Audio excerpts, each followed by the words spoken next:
I'm Captain Martin Cooper. I'm the Executive Director of the San Francisco Harbor Light for the Salvation Army. On our property here, we have a detox facility where people come literally from the streets into our program.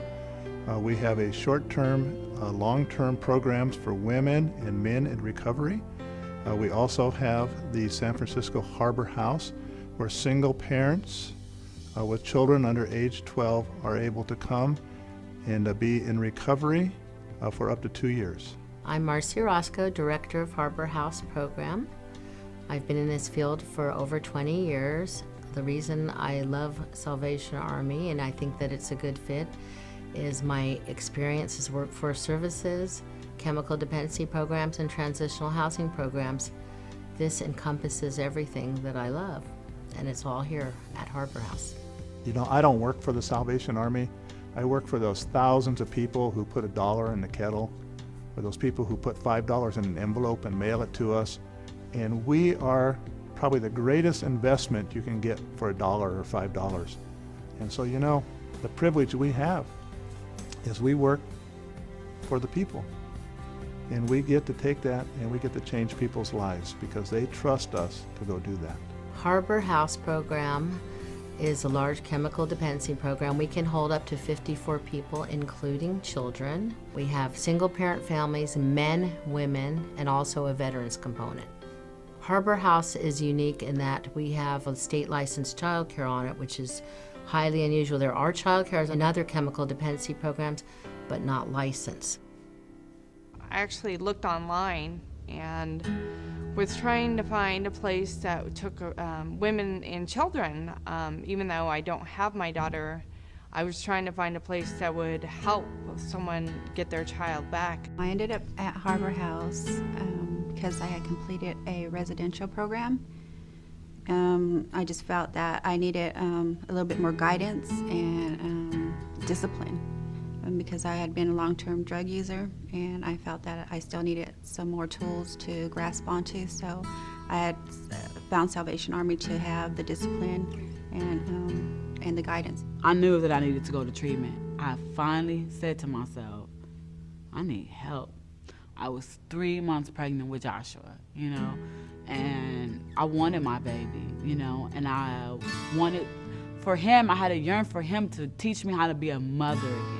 You know, for that baby to teach me responsibility again, you know, to have to be held accountable to something again. I got into a car accident while I was driving under the influence of crystal meth, and I was jailed, and my son was taken from me through CPS. They wanted me to do a 6-month outpatient, and I knew that if I really wanted to do this, 6 months wouldn't help me. So I put myself into an inpatient, and HarborHouse was the second phase of my recovery.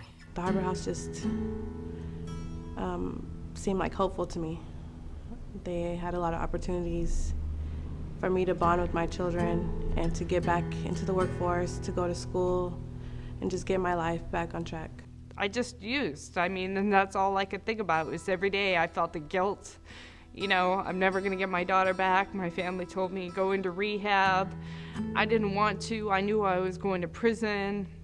You know, our probation officer was coming by my apartment, you know, asking me, are you okay? I'm fine. The hurt that I've caused my family, you know, you can't take that back. And it's a reminder every day when I can't see my daughter when I want to, is because all they see is that person that uses. I remember saying, I don't know how to stop, because I didn't know how to stop. I did not know how to stop. But I knew that when I would go to jail, I would stop. You know, so how come if I can do this for somebody else when they make me do it, how come I can't do it for myself when I want to do it, when I have the feeling, the need, the yearn to want to stop now? How come I can't do it?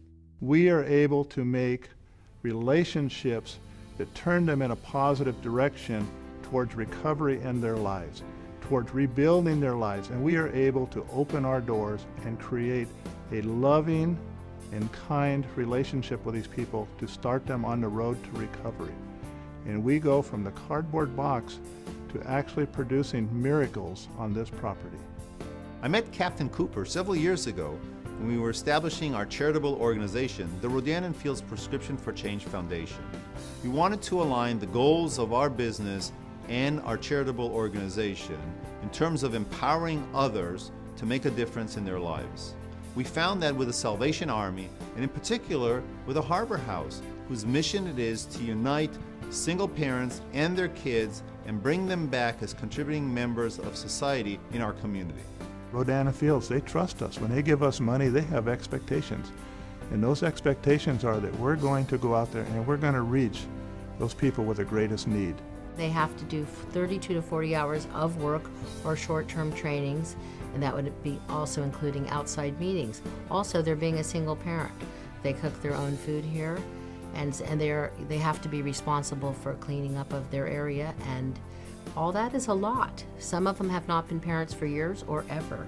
Some of their babies were taken as soon as they were born. But what makes it as a whole here is because they can have their children with them. This lightens the burden of all of our families when they're in their career search and job search, or when they're already working. We offer a multitude of support services. These encompass counseling, one-on-one and individual, case management, one-on-one and individual, nutritional services, financial services, step work, as well as workforce services.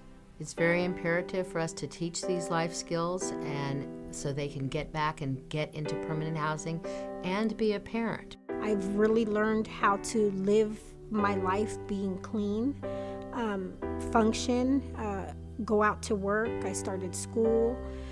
The support there is just awesome. I find that having a support system is the biggest need that anybody in recovery could use. People say, I have tools to use to where I don't use, well, what is a tool?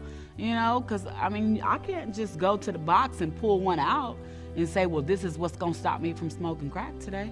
I can't just say, well, I'm going to go grab that wrench over there and it's going to fix this so that I don't smoke crack, So what is my tool?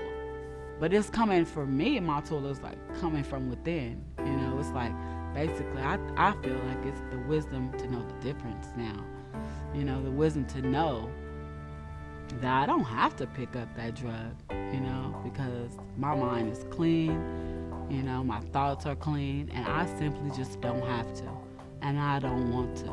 I've been clean now for close to 10 months, and it's interesting. I have hope in myself that I'm going to make it.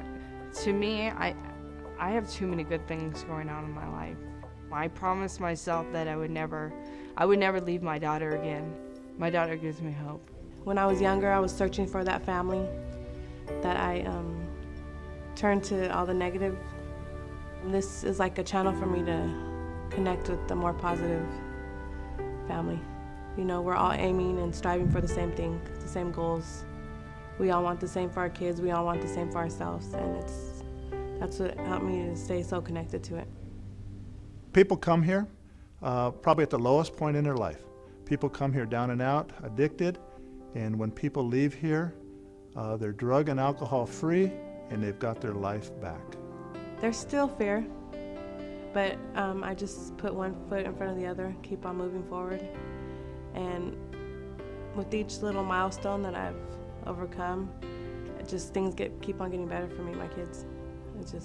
I can't imagine going back anymore, ever again. And my kids can see that they can deal with things in a healthy way as well without having to use, and because they watch everything you do. I'm very grateful to be here. One of the hardest things I had to do was to be humble. There's consequences everywhere in life. It's very difficult though. There's times, I keep people at arm's length now, not only for my daughter. Last year, I was talking to her on the phone through jail, telling her happy birthday. Yesterday I had to work, but at least I got to sing happy birthday to her. Which, I hope she realizes that, everything that I do is do it for myself, but I have to do it for her too. It feels so great to help other people. I get such a natural high from being here at work every day, greeting these women, knowing their struggles, giving them hope, and it just feels really, really good. And it's making me want to do more. I have the power to break this cycle. I have it, you know. I have the power to break this cycle, and that's what I'm doing. That's what I'm doing. That's when I chose, no. I want way more for myself. I want way more. We are so proud to partner with the Harbor House in making even a small difference in people's lives. A generous portion of our donations come from our independent consultants who realize, understand the value, even today in these difficult economic times, of helping those who are less fortunate make a difference in their lives. There's a wide variety of opportunities to help the Salvation Army. You can serve at just a basic level of one person working in our programs, to families working in helping and volunteering, to corporate organizations helping and volunteering, from donating of funds to donating of time. The most important thing that you can donate is yourself. Thank you, HarborHouse. Thank you, HarborHouse. Thank you, HarborHouse. Thank you for the support. Thank you for reunifying me with my children. And thank you for my life.